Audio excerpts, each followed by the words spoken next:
নমস্কাৰ আজি দেশৰ লগতে ভাৰতৰ বিভিন্ন প্ৰান্তৰ পৰা কেইবাটাও গুৰুত্বপূৰ্ণ খবৰ যুগুত কৰা হৈছে তাৰে ভিতৰত প্ৰথমটো খবৰেই হৈছে এটা বহুতেই বেছি গুৰুত্বপূৰ্ণ খবৰ এবাৰ ইজৰাইলৰ বিৰুদ্ধে একশন মুডত এখন মুছলমান দেশ আৰু সেই দেশখনে যিকোনো মুহূৰ্তত গ্ৰেপ্তাৰ কৰিব পাৰে ইজৰাইলৰ প্ৰধানমন্ত্ৰীক এটা গুৰুত্বপূৰ্ণ খবৰ জনাবলৈ লৈছো এই মুহূৰ্তত পুনৰ জনাইছো গাজাত চলোৱা নৰসংহাৰৰ বাবে শীঘ্ৰে গ্ৰেপ্তাৰ কৰিব লাগে ইজৰাইলৰ প্ৰধানমন্ত্ৰীক এবাৰ ইজৰাইলৰ বিৰুদ্ধে এনেদৰে এবাৰ একশন লৈছে বিশ্বৰ এখন মুছলমান দেশে যিকোনো মুহূৰ্তত দেখিলেই ইজৰাইলৰ প্ৰধানমন্ত্ৰী তথা বেঞ্জামিন নেতান্যাহুক গ্ৰেপ্তাৰ কৰাৰ হুংকাৰ প্ৰদান এখন মুছলমান দেশৰ বেঞ্জামিন নেতান্যাহুৰ বিৰুদ্ধে এইবাৰ এৰেষ্ট ৱাৰেণ্ট জাৰি কৰিছে তুৰ্কীৰ চৰকাৰে নেতান্যাহু সহ প্ৰায় ৩৭ জন লোকৰ বিৰুদ্ধে এৰেষ্ট ৱাৰেণ্ট জাৰি কৰিছে এইবাৰ তুৰ্কীৰ প্ৰশাসনে ইজৰাইলৰ প্ৰতিৰক্ষা মন্ত্ৰী সেনাৰ মুৰব্বীৰ বিৰুদ্ধেও গ্ৰেপ্তাৰী পৰৱানা জাৰি তুৰ্কী চৰকাৰৰ এটা ডাঙৰ খবৰ জনাই আছো এই মুহূৰ্তত পৰিকল্পিতভাৱে গাজাত ইজৰাইলে আক্ৰমণ চলাই থকাৰ অভিযোগ তুলিছে এবাৰ তুৰ্কীয়ে এনেদৰে এতিয়া হামাছৰ নামত গাজাৰ নিৰীহ লোকসকলক ইজৰাইলে টাৰ্গেট কৰি থকাৰ হুংকাৰ প্ৰদান কৰিছে তুৰ্কীৰ চৰকাৰে পৰৱৰ্তী খবৰটো হৈছে আন এটা বহুতেই বেছি গুৰুত্বপূৰ্ণ খবৰ নিৰ্বাচনৰ পূৰ্বে প্ৰতিঘৰ মুছলমানৰ ঘৰে ঘৰে যাবলৈ এতিয়া সাজু হৈ পৰিছে বিজেপিৰ নেতা ক'ত কেতিয়া এই ঘটনাটো সংঘটিত হৈছে সবিশেষ তথ্য চাওঁ আহক প্ৰতিজন মুছলমানৰ ঘৰে ঘৰে যাবলৈ এতিয়া সাজু হৈ পৰিছে বিজেপিৰ নেতা মুছলমান লোকক আকৰ্ষণ কৰিবলৈ বিজেপিৰ এয়া হৈছে নতুন কৌশল বিজেপি আৰু মুছলমানৰ মাজৰ দূৰত্ব মতভেদ আঁতৰোৱাৰ এয়া চেষ্টা চলাইছে এনেদৰে এতিয়া বিজেপি চৰকাৰে নিৰ্বাচনৰ পূৰ্বে মুছলমানৰ সৈতে জনসম্পৰ্ক অভিযান আৰম্ভ কৰিবলৈ সাজু হৈ পৰিছে এতিয়া বিজেপি চৰকাৰ মোদী চৰকাৰৰ কল্যাণকামী আঁচনিবোৰৰ বিষয়ে অৱগত কৰিব এবাৰ সংখ্যালঘু মুছলমান লোকসকলক বিৰোধীৰ মিথ্যাচাৰ সম্পৰ্কেও মুছলমানসকলক সজাগ কৰিবলৈ সাজু হৈ পৰিছে এতিয়া বিজেপিৰ সদস্যসকল এক কথা ক'বলৈ গ'লে মুছলমান লোকৰ কাষ চাপিবলৈ এনেদৰে এতিয়া কেৰালাৰ বিজেপি চৰকাৰে নতুন প্ৰয়াস আৰম্ভ কৰা দেখিবলৈ পোৱা গৈছে যিহেতু ইতিমধ্যে সংখ্যালঘুসকলৰ মনত কংগ্ৰেছ আৰু CPIMে বিষবাস্প বিয়পাইছে বুলি অভিযোগ তুলিছে এতিয়া বিজেপিয়ে কেৱল ইমানেই নহয় হজ যাত্ৰীসকলক এইবাৰ প্ৰধানমন্ত্ৰী মোদীৰ শুভেচ্ছা পত্ৰ প্ৰদান কৰিব কেৰালাৰ বিজেপিৰ সদস্যসকলে সদৌ শেষত এক কথা ক'বলৈ হ'লে মুছলমান লোকক আকৰ্ষণ কৰিবলৈ বিজেপিৰ এয়া হৈছে নতুন কৌশল পৰৱৰ্তী খবৰটো হৈছে আন এটা বহুতেই বেছি গুৰুত্বপূৰ্ণ খবৰ জুবিন গাৰ্গৰ মৃত্যুৰ সন্দৰ্ভত নাম সাঙুৰ খোৱা মেনেজাৰ সিদ্ধাৰ্থৰ বিৰুদ্ধে এইবাৰ ওলাইছে আন এটা ভয়ংকৰ অভিযোগ জুবিন গাৰ্গৰ সহযোগী শিল্পী তথা বিপুল চেতিয়াই এইবাৰ মেনেজাৰ সিদ্ধাৰ্থৰ বিৰুদ্ধে আনিছে আন এটা অভিযোগ আৰু এই সন্দৰ্ভত সবিশেষ তথ্য জনাবলৈ চেষ্টা কৰিম ফুল স্ক্ৰীনৰ জৰিয়তে পুনৰ জনাইছোঁ জুবিন গাৰ্গৰ মেনেজাৰ সিদ্ধাৰ্থ শৰ্মাৰ বিৰুদ্ধে এটাৰ পিছত আন এটা অভিযোগ এতিয়া উত্থাপিত হৈছে কেৱল জুবিন গাৰ্গকে নহয় সহযোগী শিল্পীকো এৰি দিয়া নাছিল মেনেজাৰ সিদ্ধাৰ্থই জানিব পৰা মতে লোকশিল্পী তথা বিপুল চেতিয়া ফুকনৰ প্ৰায় 9 লাখকৈ টকা আত্মসাৎ কৰিছিল হেনো মেনেজাৰ সিদ্ধাৰ্থই আৰু জুবিন গাৰ্গৰ সৈতে সংগীতানুষ্ঠান কৰিবলৈ হ'লে শিল্পীগৰাকীক 50,000কৈ টকা দিয়াৰ চুক্তি গ্ৰহণ কৰিছিলে মেনেজাৰ সিদ্ধাৰ্থই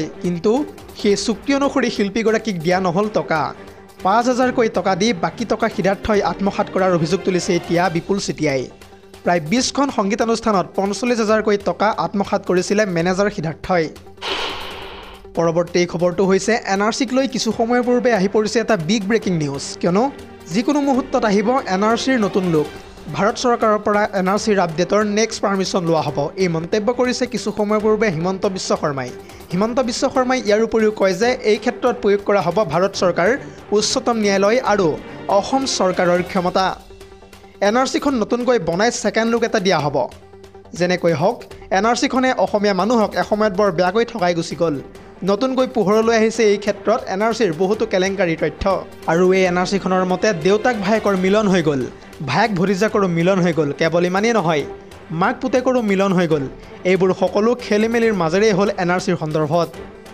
71ৰ পিছত অৰ্থাৎ 1971 চনৰ পিছত অহা মানুহেও অন্য মানুহৰ নামত নাম ভৰাই লৈছিল সেই NRCখনত আমাৰ অফিচাৰবোৰেই সন্দেহজনক লোকৰো নাম ভৰাই দিছিল NRCত অৰিজিনেল ইনহেবিটেণ্ট বুলি খেলিমেলি কৰা হৈছে সেই NRCখনত আৰু এই গোটেই খেলিমেলিখিনি উপযুক্ত সময়ত আদালতে বিচাৰ কৰিব এই মন্তব্য হিমন্ত বিশ্ব শৰ্মাৰ মুখ্যমন্ত্ৰী শৰ্মাই ইয়াৰ উপৰিও কয় যে ভাৰত চৰকাৰৰ পৰা NRCৰ আপডেটৰ নেক্সট পাৰমিশ্যন লোৱা হ'ব কেইবাটাও লিগেল এংগল পৰীক্ষা কৰি থকা হৈছে ইতিমধ্যে NRC প্ৰক্ৰিয়াত NRCখন মুঠতে যেনেকৈ হওক নতুনকৈ বনাই ছেকেণ্ড লুক এটা দিয়া হ'ব এই মন্তব্য কৰিছে কিছু সময়ৰ পূৰ্বে হিমন্ত বিশ্ব শৰ্মাই আৰু এই ক্ষেত্ৰত বহু প্ৰক্ৰিয়াৰে ইতিমধ্যে আৰম্ভ হৈ আছে NRCৰ বাবে গতিকে NRCখন পুনৰীক্ষণ মুঠতে হ'বই এই মন্তব্য কৰিছে হিমন্ত বিশ্ব শৰ্মাই দৰ্শকসকল আৰু বহুতো গুৰুত্বপূৰ্ণ খবৰ আছে যদিহে আপুনি এতিয়ালৈকে এই ভিডিঅ'টোত লাইক কৰা নাই তেন্তে এতিয়াই লাইক কৰি দিয়ক আৰু এনে ধৰণৰ খবৰসমূহ প্ৰত্যেক দিনে পাই থাকিবৰ কাৰণে চেনেলটো ছাবস্ক্ৰাইব কৰি কাষতে থকা বেল আইকনটো প্ৰেছ কৰি ৰাখিবলৈ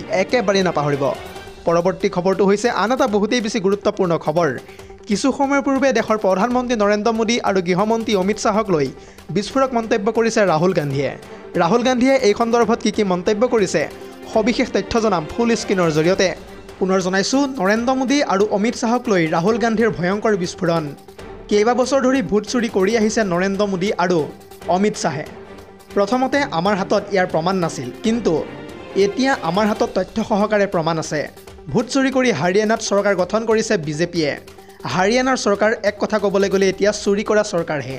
এই মন্তব্য বিৰোধী দলপতি তথা ৰাহুল গান্ধীৰ। কেৱল ইমানেই নহয়, আদানী আম্বানীক লৈও এতিয়া বিস্ফোৰক মন্তব্য কৰিছে বিৰোধী দলপতি ৰাহুল গান্ধীয়ে। সাধাৰণ ৰাইজৰ মাটি আদানী আম্বানীক গতাই দিছে বিজেপি চৰকাৰে। দেশৰ প্ৰতিটো সম্পদেই আদানী আম্বানীক এতিয়া গতাই দিব ধৰিছে বিজেপি চৰকাৰখনে। আৰু তাৰ বিনিময়ত নৰেন্দ্ৰ মোদী অমিত শ্বাহৰ বিজেপি চৰকাৰখনক টকা দিয়ে আদানী আম্বানীয়ে। আৰু সেইবাবেই আদানী আম্বানীৰ প্ৰতি ইমান মৰম বিজেপিৰ। প্ৰধানমন্ত্ৰী নৰেন্দ্ৰ মোদী আৰু গৃহমন্ত্ৰী অমিত শ্বাহক লৈ এনেদৰে এতিয়া বিস্ফোৰক মন্তব্য কৰিছে বিৰোধী দলপতি ৰাহুল গান্ধীয়ে। পৰৱৰ্তী খবৰটো হৈছে দেশৰ প্ৰত্যেকগৰাকী কৃষকৰ বাবে এই মুহূৰ্তত লৈ আহিছোঁ এটা বিগ ব্ৰেকিং নিউজ। কাৰণ যিকোনো মুহূৰ্তত তেওঁলোকৰ একাউণ্টত সোমাবলৈ গৈ আছে PM কিষাণ আঁচনিৰ 21 নং কিস্তিৰ ধন। আৰু এই সন্দৰ্ভত সবিশেষ তথ্য জনাম ফুল স্ক্ৰীনৰ জৰিয়তে। PM কিষাণৰ 21 নং কিস্তিৰ ধনক লৈ আহি পৰিছে বিগ আপডেট। শীঘ্ৰেই দেশৰ কৃষকসকললৈ আহিব পাৰে এটা ভাল খবৰ। কোটি কোটি কৃষকে যিকোনো মুহূৰ্তত লাভ কৰিব চৰকাৰী ধন। তালিকাত নাম থকা প্ৰত্যেকগৰাকী কৃষকে লাভ কৰিব প্ৰায় 2000 কোটি টকা। এটা ভুলৰ বাবে আপুনি হয়তো নাপাব পাৰে 21 নং কিস্তিৰ ধন। গতিকে সাৱধান হওক। বাধ্যতামূলকভাৱে EKYC নকৰাসকল বঞ্চিত হ'ব পাৰে এইবাৰ ধন লাভৰ পৰা। আৰু এই 21 নং কিস্তিৰ ধন পাবলৈ প্ৰত্যেকগৰাকী কৃষকে কৰিব লাগিব EKYC।